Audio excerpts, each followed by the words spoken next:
ఇప్పుడు ఇందులో మీరు బాగా తెలుసుకోవలసిన రహస్యం ఒకటి ఉంది. ఆయన కక్ష ఎవరి మీద? విష్ణువు మీద. వచ్చిన వాడెవరు? పరమశివుడు వచ్చాడు.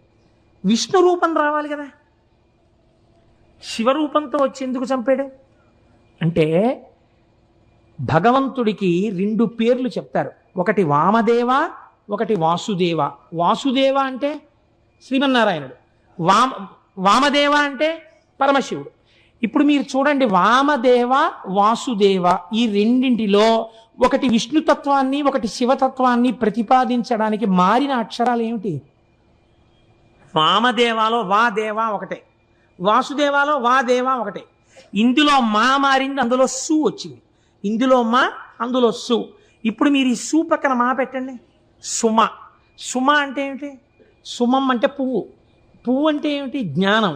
జ్ఞానము మీకు కలిగితే ఆ వామదేవుడు వాసుదేవుడు, వాసుదేవుడు వామదేవుడు. పేర్లు మారే, నామములు మారే, రూపములు మారే, తత్వరీత్యా ఉన్నది ఒక్కటే పదార్థం.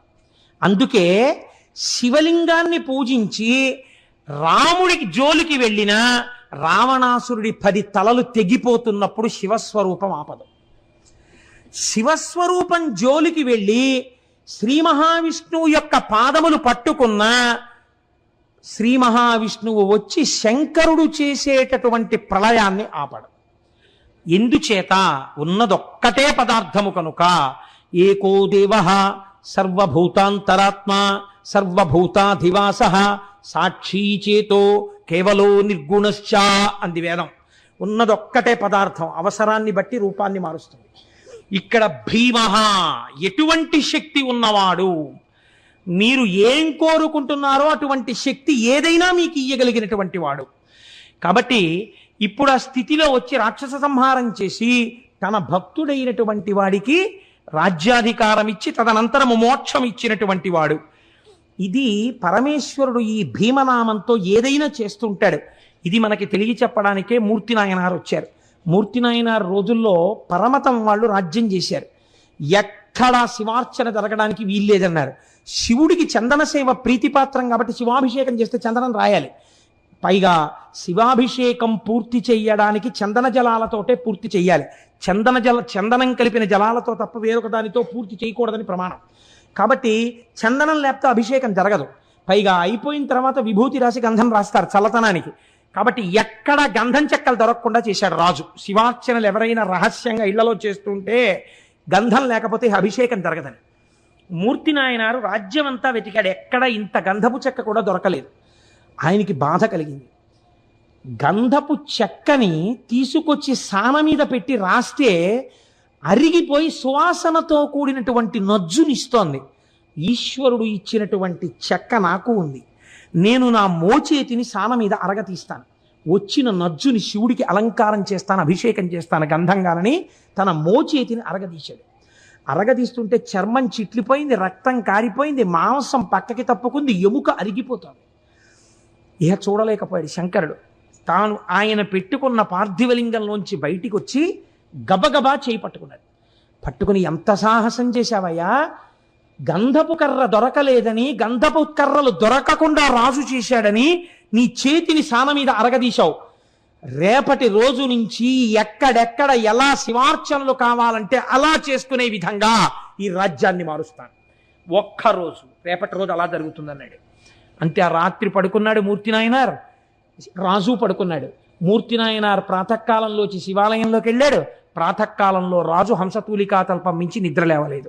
ఎందుకు లేవలేదని దగ్గరికి వెళ్ళారు. రాజు నిద్రలోనే మృత్యువశుడైపోయాడు. ఆయనలో ఉన్న శివుడు తప్పుకుంటే చాలదండి, చనిపోయాడన్నారు. పార్థివ శరీరాన్ని బయట పెట్టేశారు. కొడుకులు లేరు కాబట్టి ఇప్పుడు ఎవరికి ఇవ్వాలి రాజ్యం? ఆ రోజుల్లో ఒక్కటే పరీక్ష. పూలదండని ఏనుగుకిచ్చి ఏనుగునికి కళ్ళకి గంతలు కట్టి వదిలేరు. అది ఎవరిని చూసినప్పుడు దండ వారి మెళ్ళలో వేస్తుందో వారికి పట్టాభిషేకం చేస్తామన్నారు. మూర్తి నాయనార్ దేవాలయంలోంచి బయటికి వస్తున్నాడు. ఏనుగు అటుగా వెళ్ళింది. మూర్తి నాయనార్ వాసన తగలగానే 2 కాళ్ళు జాపి భూమి మీద చోటిచ్చి కాళ్ల మించి ఆయన్ని పైకెక్కించుకుంటూ దండ వేసి తన మూపున కూర్చోబెట్టుకుని అంతఃపురానికి తీసుకెళ్ళింది. ఈయనకే పట్టాభిషేకం చేద్దామని మరునాడు మూర్తి నాయనార్నే రాజుగా అభిషేకం చేశారు. ఆయన అన్నాడు, నాకు అభిషేక జలాలతో సామ్రాజ్య పట్టాభిషేకం వద్దు, నాకు విభూతితో అభిషేకం చేయండి అన్నాడు. భస్మతో అభిషేకం చేయించుకుని నేను బంగారు కిరీటం పెట్టుకోను, రుద్రాక్ష కిరీటం పెట్టుకుంటానని రుద్రాక్షల కిరీటం పెట్టుకున్నాడు. ఎక్కడ చూసినా శివార్చనలు చేయించాడు. రాజ్యం 3 పువ్వులు 6 కాయలుగా పరిఢవిల్లింది. కనుక మీరు ఆలోచించండి, పరమేశ్వరుడన్నవాడు ఏది చెయ్యలేడు, ఏదైనా చెయ్యగలడు. మీకు ప్రమాణం మూర్తి నాయనార్, యథార్థముగా జరిగిన కదా. మీరు ఏ శివాలయంలోకి వెళ్ళినా మూర్తి నాయనార్ ఉంటారు. 2, ఎక్కడో లేదు, యనమదుర్రు అని మనకి దగ్గరలో ఉంది క్షేత్రం. నేను కార్తీక మాసంలో నాతో పాటు ఒక బస్సుతో వచ్చారు జనం, లేదా నాతో వచ్చారన్న ఏమిటి, వారితో నేను వెళ్ళాను, వారు నన్ను తీసుకెళ్ళారు. కాబట్టి యనమదుర్రు అనేది ఒక చిత్రమైన క్షేత్రం. అక్కడ శివలింగం ఉంటుంది. శంకరుడు ఆ శివలింగంలో తల కిందకి పెట్టి పాదాలు పైన పెట్టుంటాడు. ఇలాగా ఎక్కడైనా తల పైకుంటుంది, కాళ్ళు కిందకుంటాయి. యనమదుర్రులో ఉన్న శివలింగంలో శిరస్సు కిందకుంటుంది, పాదాలు పైకుంటాయి. మీరు అక్కడికి వెళ్ళి వాళ్ళని అడిగితే నీరాజనం ఇస్తూ చూపిస్తారు శివలింగాన్ని బాగా. కింద శిరస్సు, పైన పాదాలు, నాభి వేసుకున్న యజ్ఞోపవీతంతో సహా కనపడతాయి. యమధర్మరాజు గారు ప్రార్థన చేశాడు ఒకానొకప్పుడు, రాక్షస సంహారం చేయడానికి అమ్మా నువ్వు వచ్చి యనమదుర్రులో కూర్చుంటే నీ శక్తిని నాకు అనుగ్రహిస్తే నేను రాక్షస సంహారం చేస్తానని.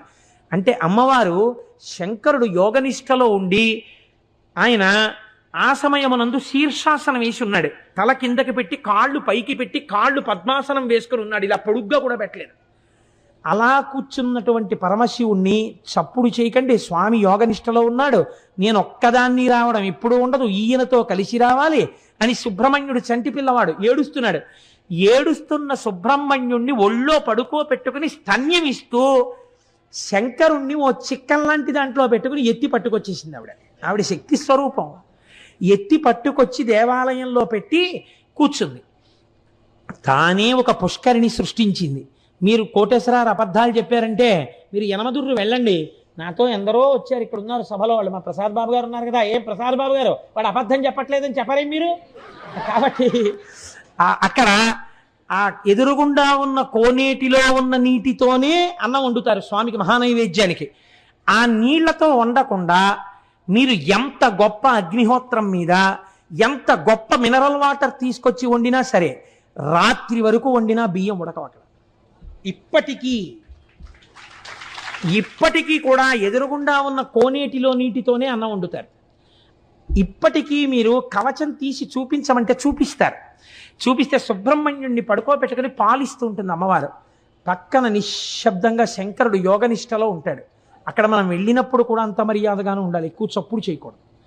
నమస్కారం చేస్తే అమ్మ ప్రసన్నురాలైపోతుంది. అక్కడికి ఈ దేవాలయాలు ఇంత గొప్ప ఉండడం ఏమిటని అన్యమతస్థులు ఆ ఆలయాన్ని ఈశ్వరుడి యొక్క శక్తి లేదని మేము నిరూపిస్తామని గుర్రాల మీద గుళ్ళోకి వెళ్ళి వరణ ఉన్నటువంటి కత్తి తీసి శివలింగం మీద కొట్టారు.